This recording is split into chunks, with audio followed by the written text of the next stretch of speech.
Hello all, welcome to Learn Nutrition and Dietetics channel.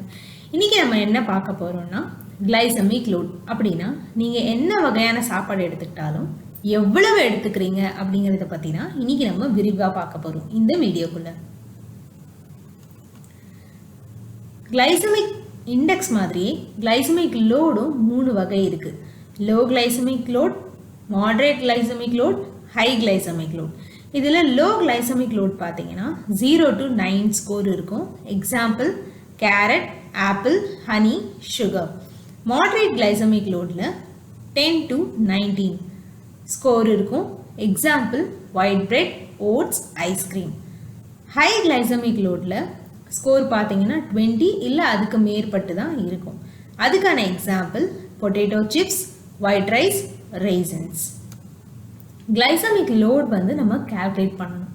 எப்படின்னா ஒரு formula இருக்கு.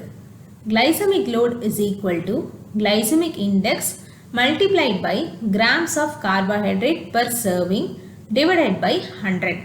நல்ல ஞாபகம் வச்சுக்கோங்க, ஒரு உணவுக்கு glycemic index மாற்றமே இருக்காது. எப்போவும் glycemic load மாறிக்கிட்டே இருக்கும்.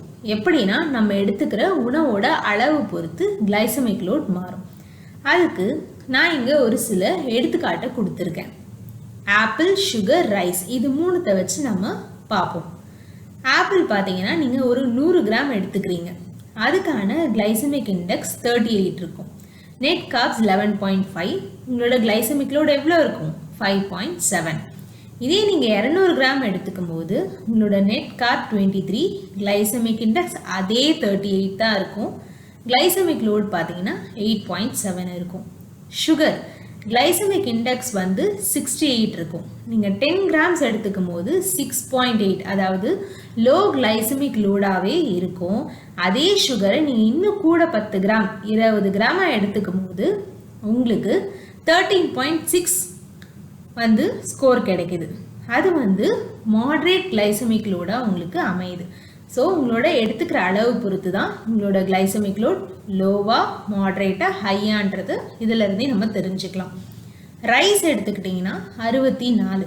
நீங்கள் 75 கிராம் சமைக்கப்படாத அரிசி எடுத்துக்கிறீங்க அப்படின்னா அதோட நெட் கார்ப் 60, glycemic load 38.4.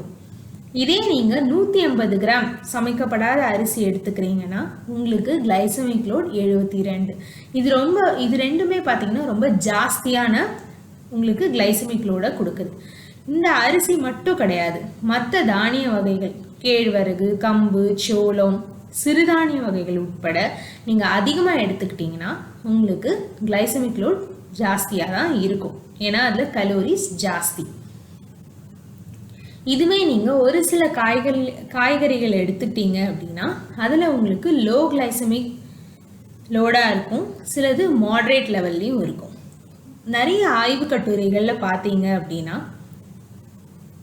நீங்கள் அதிகமான glycemic லோடு இருக்கிற உணவுகளை நீங்கள் ரொம்ப நாளாக எடுத்துக்கிட்டே இருக்கீங்க அப்படின்னா உங்களுக்கு நிறைய பிரச்சனைகள் வர வாய்ப்பு இருக்குது. என்னன்னு பார்த்தீங்கன்னா மெயினாக நான் கம்யூனிகபிள் டிசீஸ்ன்னு சொல்லுவோம். டயபெட்டிஸ், சர்க்கரை நோய், பிபி, இரத்த கொதிப்பு, சிவிடி கண்டிஷன்ஸ், இருதய நோய் பிரச்சனை, இது எல்லாமே வர்றதுக்கான வாய்ப்புகள் நிறையவே உங்களுக்கு இருக்குது. அதனால் இதை நாங்கள் ஃபைனலாக என்ன சொல்கிறோம் அப்படின்னா அமுதமே ஆயினும் அளவோடு நம்ம என்ன வகையான சாப்பாடு எடுத்துக்கிட்டாலும் நாம் அதை அளவோடு எடுத்துக்கும் போது நம்ம உடம்புக்கு எந்த தீங்கும் ஏற்படாது. இந்த வீடியோ உங்களுக்கு பிடிச்சிருந்தா மறக்காமல் சப்ஸ்கிரைப் பண்ணுங்கள்.